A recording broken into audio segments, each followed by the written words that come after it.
Hey friends, welcome back to my channel, Appalachian Grit. I'm Tor. It's awesome to have you here for an eye-opening journey through the book of Revelation. If you're new, I'm glad you've joined us. We're diving deep into God's Word to uncover the hidden timeline of the end times, step by step, so you can see how it all fits together. Today we're exploring Revelation's hidden timeline, Michael's role, the Restrainer revealed, and end times events. A clear guide to understanding the sequence of events and the crucial role of the Archangel Michael. Ever wonder how the pieces of this puzzle connect, from the rise of the witnesses to the final battle? Stick with me, because we're going to walk through it naturally, showing why it matters for your faith. Let's get started, shall we? It all begins with the Feast of Trumpets, a special day set apart in Leviticus chapter 23, where trumpets sound to mark a new beginning in God's calendar. That's when the latter rain falls, as Joel chapter 2 describes it, a powerful outpouring of God's Spirit that's even greater than the day of Pentecost in the New Testament. This is the moment the two witnesses, part of the 144,000 before their full glory, are empowered to start their 1,260-day mission on earth. Why is this a big deal? It's God equipping His chosen ones with strength to do amazing things like miracles beyond what Jesus did, as John chapter 14 puts it. Greater works than these shall He do. They're getting ready to preach, lead, and shake the world, all while the Archangel Michael, known from the book of Daniel, is holding back the forces of evil behind the scenes. For the next 3.5 years, what we call the birth pangs phase, these two witnesses step out with incredible power. They can shut the heavens so it doesn't rain, turn waters to blood, and strike with plagues whenever they choose, as Revelation chapter 11 tells us. They act like shepherds, gathering the faithful remnant, the woman, from every corner of the earth. Just as Isaiah chapter 11 describes, He shall set up an ensign for the nations, and shall assemble the outcasts of Israel. Why does this matter?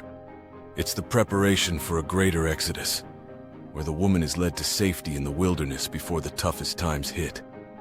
Michael, the Prince of Israel from Daniel chapter 10, is the one restraining the enemy, keeping the chaos at bay while they do their work, like a guardian making sure the mission succeeds. Then comes the big turning point, right at the 1,260-day mark, halfway through the 7 years. The beast rises up and kills the witnesses, as Revelation chapter 11 says, "The beast shall make war against them and shall overcome them and kill them." But the story doesn't end there. After 3.5 days, the Spirit of life from God enters them. They stand up and they ascend to heaven in a cloud. This is their transformation into the man-child, as Revelation chapter 12 puts it. Her child was caught up unto God and to His throne, a whole nation born in a single day, just like Isaiah chapter 66 describes. Shall a nation be born at once? This is where Michael steps into the spotlight. Known as your prince in Daniel chapter 10, and the great prince which standeth for the children of thy people in chapter 12, he stands up at this exact moment.